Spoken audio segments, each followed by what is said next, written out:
Hello friends, कैसे हैं आप सब लोग and welcome once again in easy law lectures. और आज हम बात करेंगे चैप्टर नंबर 4 की। तो ये हमारी आईपीसी की सीरीज़ चल रही है और आपको हर रोज़ 2 से 3 वीडियोस मिल रही हैं आईपीसी से रिलेटेड।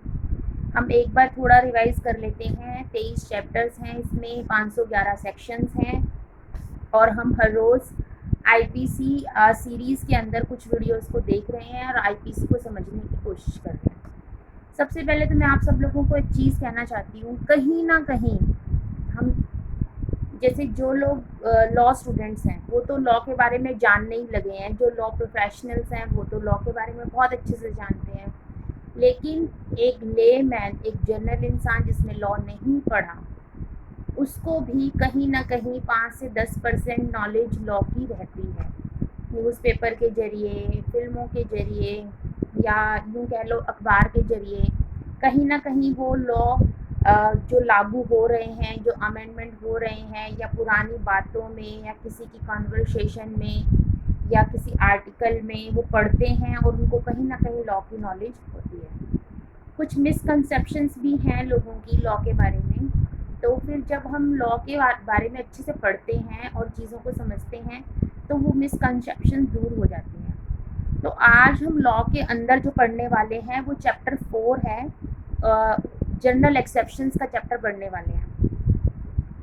एक्सेप्शंस से क्या मतलब है आपका? एक्सेप्शंस का मतलब ये होता है कि जैसे मान लो अगर किसी के हाथों किसी का मर्डर हो जाता है तो वो तो क्रिमिनल कहलाएगा, उसके ऊपर तो फिर केस भी चलेगा, उसको सज़ा भी होनी चाहिए। तो फिर कुछ लोगों को इसमें एक्सेप्शंस, मतलब हमारा सेक्शन 76 से लेके 95 तक जनरल एक्सेप्शंस के बारे में बात करता है।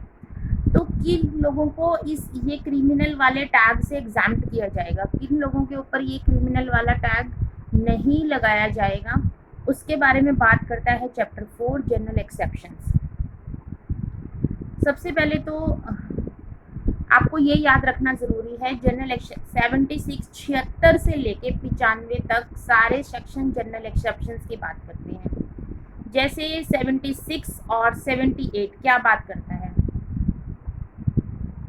76 एंड 79 क्या बात करता है? Act done by a person bound और by fact of mistake believing himself bound by law, और act done by a person justified और by mistake of fact believing himself justified by law. देखिए, जब हमें मिस्टेक ऑफ फैक्ट हो जाता है, mistake of fact का मतलब समझते हैं। जैसे एक इलस्ट्रेशन ले लेते हैं हम कि एक इंसान जंगल से गुजर रहा था अपने ड्यू कोर्स ऑफ टाइम में, वो वहाँ से उसका रोज़ का रूट है निकलने का, उसको झाड़ियों से आवाज़ आती है, गहन जंगल है, उसको लगा कि कोई शेर है। और आपको पता है शेर तो अटैक करते हैं तो इंसान को मार डालते हैं, तो उसने अपनी सेल्फ डिफेंस में गोली चला दी। अब वो शेर नहीं, कोई इंसान था और उसकी डेथ हो जाती है। तो वो 76 का सहारा ले सकता है, वो इंसान अपने जनरल एक्सेप्शन का सहारा ले सकता है, अपने आप को एग्जाम्प्ट करा सकता है, क्योंकि वो उसका कोई मानसिक उससे कुछ ऐसा नहीं था कि वो जानबूझ के ऐसा करना चाह रहा था, बाय मिस्टेक ऑफ फैक्ट हो गया उससे। तो इस तरीके जैसे डॉक्टर्स होते हैं, डॉक्टर्स इलाज करते समय वो फॉर्म फिल कराते हैं कि ड्यूरिंग द ट्रीटमेंट अगर पेशेंट की डेथ हो जाती है तो फिर डॉक्टर्स को एग्जाम्प्ट किया जाता है। अब जजेस हैं, जो जजेस भी तो फैसला सुनाते हैं ना, फांसी की सज़ा सुना दी या कुछ और सज़ा सुना दी। मान लो किसी को उम्र कैद की सज़ा सुनाई और उसको अचानक उस डिप्रेशन से हार्ट अटैक हो गया वहीं पर, तो क्या जज के ऊपर मामला चलेगा? क्या नहीं, वो तो एक लॉ को फॉलो कर रहे थे, वो अपना काम कर रहे थे, उनका काम ही है ये काम करना, ठीक है। तो जैसे कोई अनसाउंड माइंड है, कोई पागल व्यक्ति है जिसको जो प्लान ही नहीं कर सकता किसी का नुकसान करने का, उसके ऊपर भी नहीं चल सकता ये केस। कोई शराब के नशे में धुत है इंसान और वो गलत काम कर देता है, तो वो भी एक्सेप्शन ले सकता है। अब इसमें तो आप कहेंगे कि कोई भी शराब पिए और नशे में किसी का भी मर्डर कर दे तो वो एग्जाम्प्ट हो जाएगा। नहीं, ऐसा नहीं है। इसमें भी 2 कैटेगरीज हैं।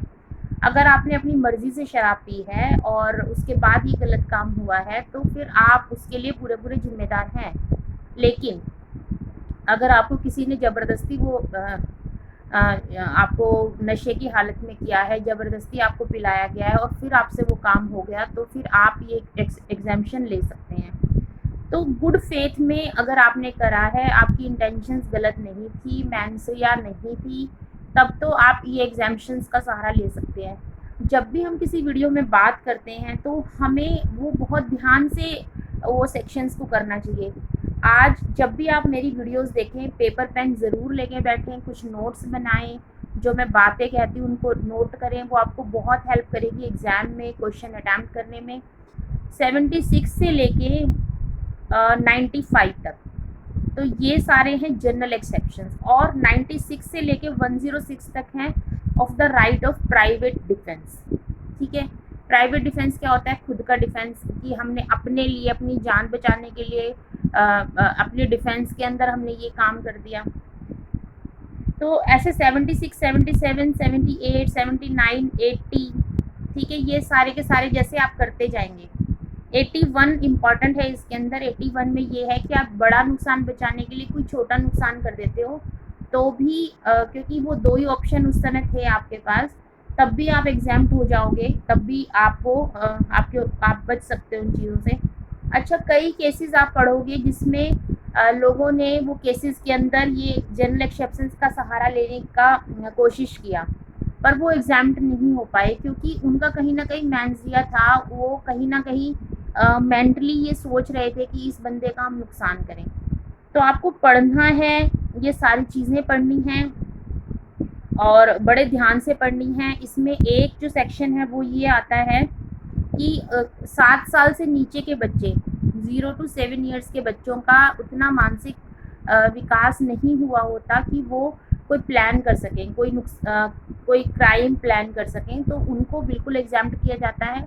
7 साल से लेके 12 साल तक के बच्चों को भी पूरी तरह एग्जाम्प्ट नहीं किया जाता, लेकिन देखा जाता है कि क्या स्टेटस है केस का। जैसे मान लो कोई बच्चा किसी के यहाँ से फ़ोन चोरी कर लेता है और उसको बेच आता है मार्केट में, तो फिर श्योर कि ही वाज नोइंग कि ये ऐसा ये महंगा सामान है और उसको बेचने से मुझे पैसा मिलने वाला है।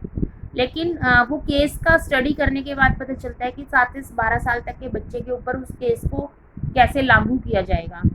0 to 7 ईयर्स बिल्कुल एग्जाम्प्ट होते हैं, इनसेन पर्सन बिल्कुल एग्जाम्प्ट होते हैं, ठीक है, क्योंकि उनको वो साउंड माइंड है ही नहीं, उनको पता ही नहीं है कि ये काम कैसे, ये कोई प्लानिंग नहीं है उनकी, बस उनसे हो गया वो चीज़।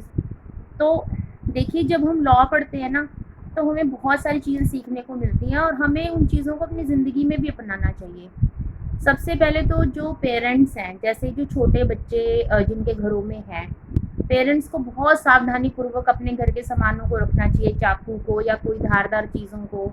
जो अनसाउंड माइंड वाले लोग हैं उनसे थोड़ा बच के चलना चाहिए, क्योंकि देखिए अगर उनसे गलती से भी कुछ हो गया तो उनके ऊपर तो कोई केस चलने वाला नहीं है, लेकिन आपका तो कोई ना कोई नुकसान हो ही जाएगा। तो आपको ये सब चीज़ों को जब ध्यान से पढ़ोगे तो आपको बहुत चीज़ें सीखने को मिलेंगी। गुड फेथ क्या होता है, बैड फेथ क्या होता है, प्लानिंग क्या होती है, मैंसरिया क्या होता है, वो सारी चीज़ें आप लॉ में पढ़ेंगे।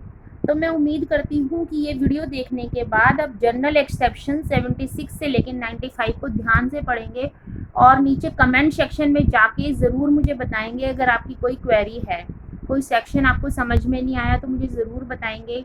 अपने फ्रेंड्स के साथ इस वीडियो को शेयर करेंगे और अगर आपने अभी तक चैनल को सब्सक्राइब नहीं किया है तो do subscribe the channel first, hit the bell icon ताकि आपको नोटिफिकेशन सबसे पहले मिले। अब तो ये यूट्यूब का फॉर्मेट ही है कि अगर आपने बेल आइकन हिट नहीं किया तो आपको नोटिफिकेशन मिलेगा ही नहीं। तो आप नोटिफिकेशन के लिए बेल आइकन को हिट करें, वीडियो को शेयर करें। अगर इस वीडियो को ध्यान से देखें तो आपको चीज़ें सीखने को मिलेंगी, ठीक है। तो एक अनसाउंड माइंड हो गया, छोटा बच्चा हो गया, या फिर जो जजेस हो गए जो अपनी सज़ा वो अपना फैसला सुना रहे हैं, या डॉक्टर्स हो गए ड्यूरिंग ट्रीटमेंट, या फिर कोई कोर्ट के ऑर्डर से कोई इंसान कोई काम कर रहा है, तो वो सब एग्जाम्प्ट होते हैं इसके अंदर। तो ये बहुत इंटरेस्टिंग है आईपीसी पढ़ना। आप ध्यान से पढ़िए, मज़े से पढ़िए और चीज़ों को समझने की कोशिश कीजिए। बार बार सुनिए, बार बार समझिए, तो आपको आईपीसी के एक्सपर्ट हो सकते हैं आप, ठीक है। आज की वीडियो में इतना ही। Thank you so much for being with us. Bye bye.